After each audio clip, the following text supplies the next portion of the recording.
Good morning. Welcome to episode 8 of the Beach Business Breakfast Show. Our guest this morning is Sophie, who's a virtual assistant.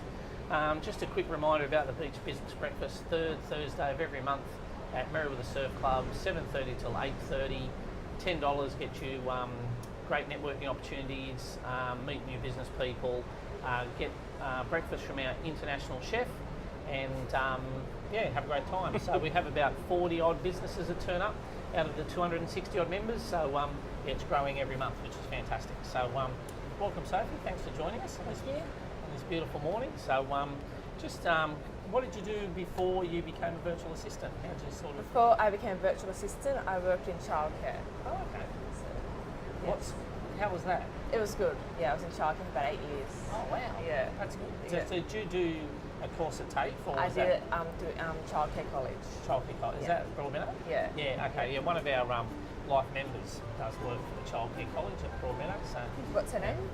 his name is Phil Mosgrove. Oh, okay. Yeah, he got an award last year, a MBE or an OBE award earlier this year. Yeah, for work he's done for surf life saving. So yeah, we know a bit about that. So what was the inspiration for childcare to virtual assistant? What put you on that path?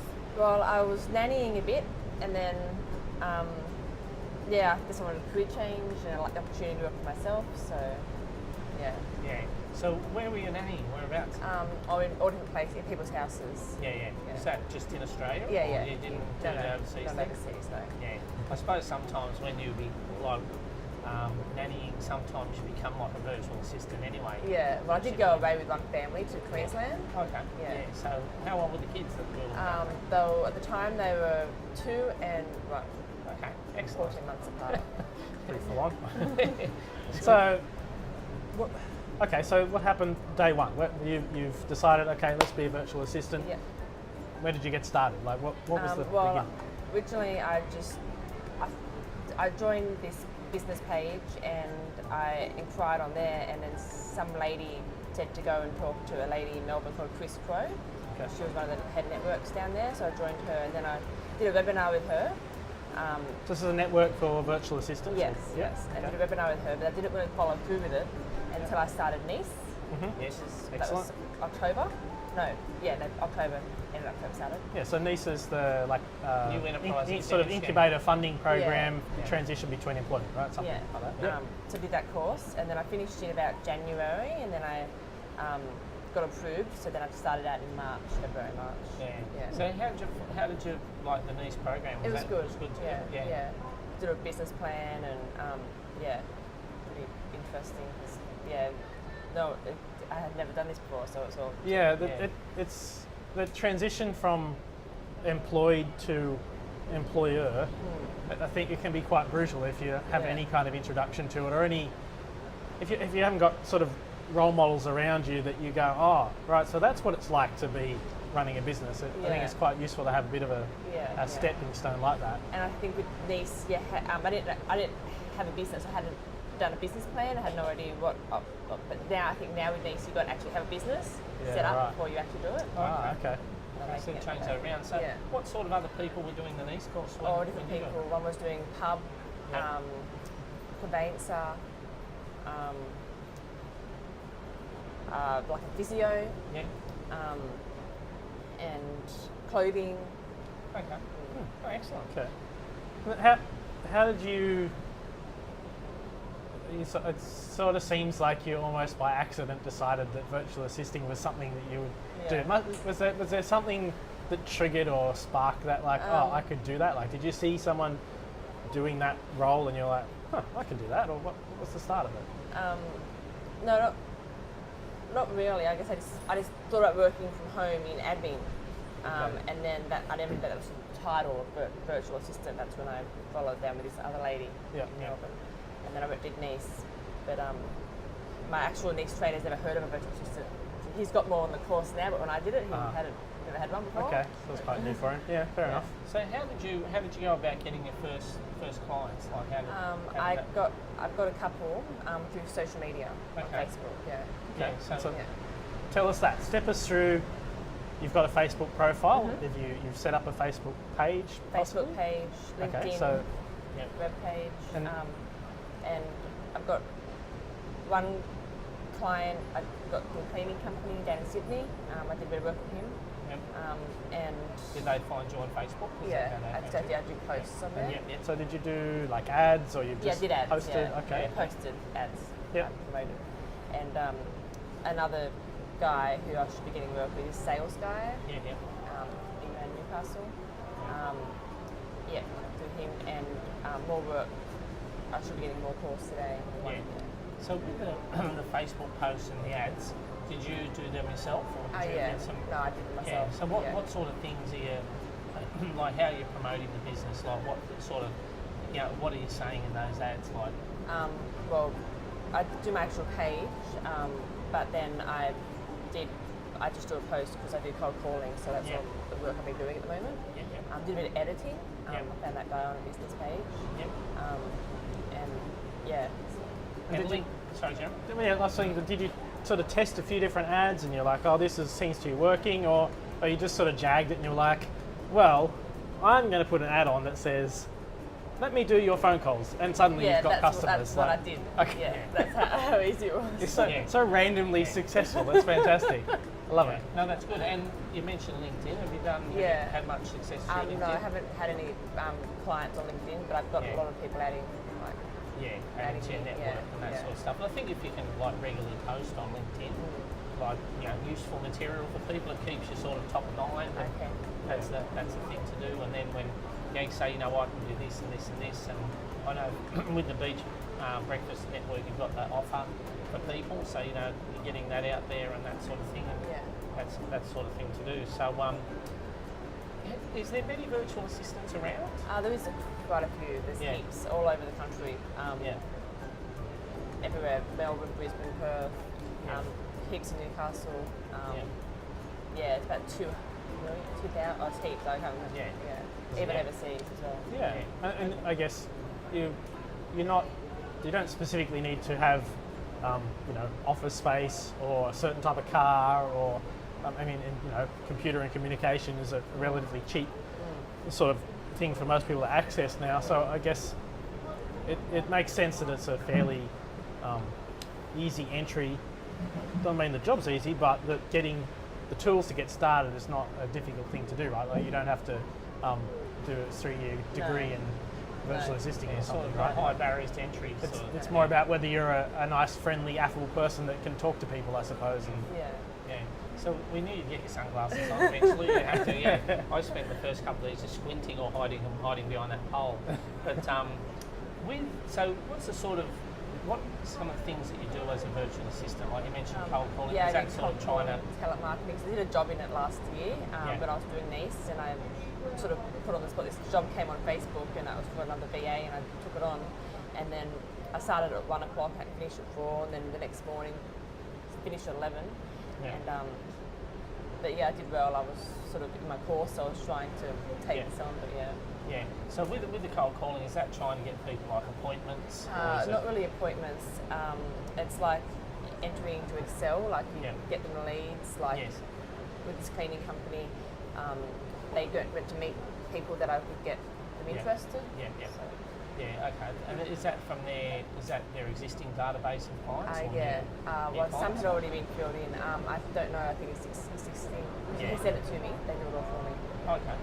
Yeah. So you just go through. I didn't say here's the phone book. Like I mean, one thing I think is interesting is that there is certainly a lot of maybe hidden interest in businesses for sort of virtual assisting or sort of assistance external to the business. But I think one of the traps is that a lack of instruction or sort of detail in what you're actually expected to do is the undoing of many of these sort of virtual assistance roles, because maybe the business owner reads a book or something and they go, oh yeah, I need a virtual assistant. They hire someone and you say, well, what do you want me to do? And they'll go, fix all my problems. Or, you've got to be make clear. phone calls. You've got to be clear on the outcome, haven't you? You've got to sort of say, okay, well, Sophie, we need you to ring these clients, and we're trying to tell them about our autumn cleaning offer or whatever it is. I do calling and data entry in Excel and all that, and typing and editing. but I had a guy ask me that web page, and I have no idea how to do web pages, so that was Well, you should be using Give you a Jeremy. hand. Jeremy's probably the world's leading website designer. I said I can get you other VAs to do it. Yeah. He wanted me to do YouTube and all this stuff. Oh, I had wow. no idea. Yeah. Well, I think you'll find one thing you'll find is with those when you get asked to do those things, if you can't do it, if you do I'll go recommend to the Jeremy or something. we'll go to the Business Beach Breakfast website Uh-huh. and look at the directory and see some of the people there who might do that, and refer them on, because you by referring on you'll get referrals back. That's Yeah, the I sort know. of thing. I emailed him, but he hasn't emailed me back yet. So. Yeah. And so Yep. the people that you've spoken to or hired, they've been fairly good in terms of direction and Yeah. instruction. Like you've Yeah. not been left No, hanging and wondering. one guy that I did the editing for, I was a bit sort of put out, and then I was stuffed up, and I had to ring him, and then should I? I had to go back and do it all again. Yeah, that's the thing. It's a bit, He wasn't very clear on his instructions. Sure. Yeah. But And I think this was something else. and it's been like, have you had many mishaps or like things that like, I don't know, Facebook ads that nobody clicked on, or mishaps. what lessons have you learned? I don't think so at the moment. Mishaps. Yeah, it's only been like Yeah. going a couple of months. Yeah, So, but I yeah. think that's good. Like you're doing your own ads and Yeah. boosting posts and that sort of thing. That's and you're getting responses. I guess I'm at which the is good. testing stage where they're just Yeah. testing me. Yeah. And it's quite the ability for you to jump in and do Facebook ads and posts on website and things like that.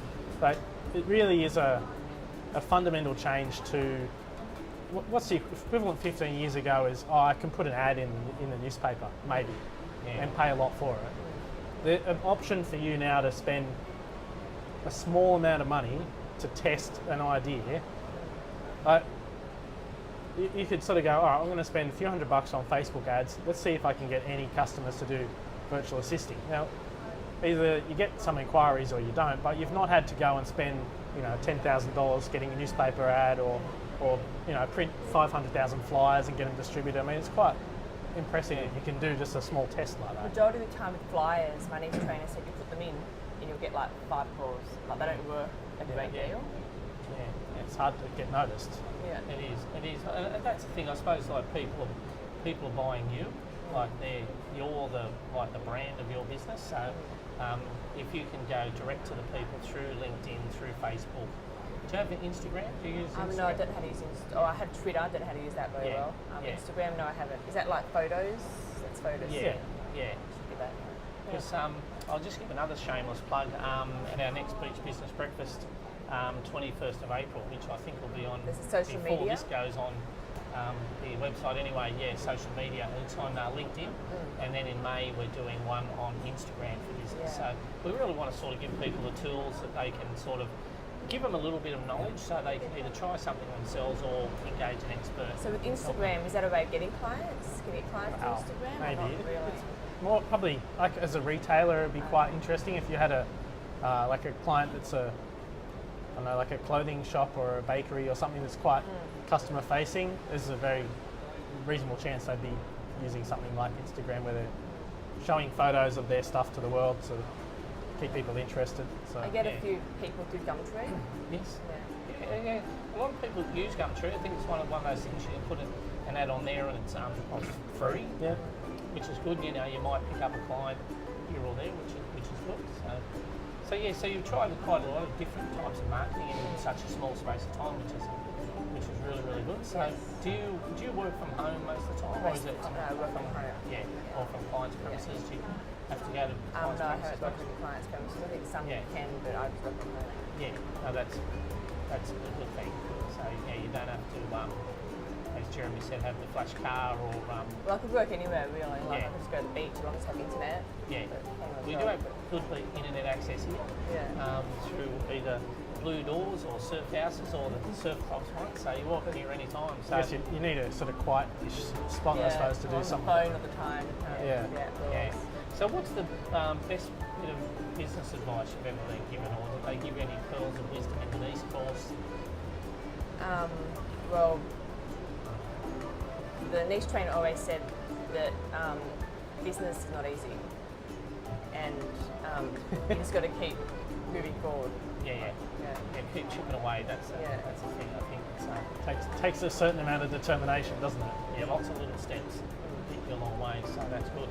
So anyway, well, thanks for that, Sophie. Thanks for coming in. Sophie's dressed by Lowe's, same as Jeremy and I. So if anyone from Lowe's is watching this, we'd love a wardrobe for we white actually shirts. wouldn't mind a new shirt for Jeremy because he's worn the same one each time. But I'll have to go another he looks shopping very good. expedition. I Yeah. think. So I've got a pink one and a green one, but so yeah, thanks for coming in, Sophie, and enjoy your day. So just a reminder about the Beach Business Breakfast, third Thursday of every month. Everyone's welcome.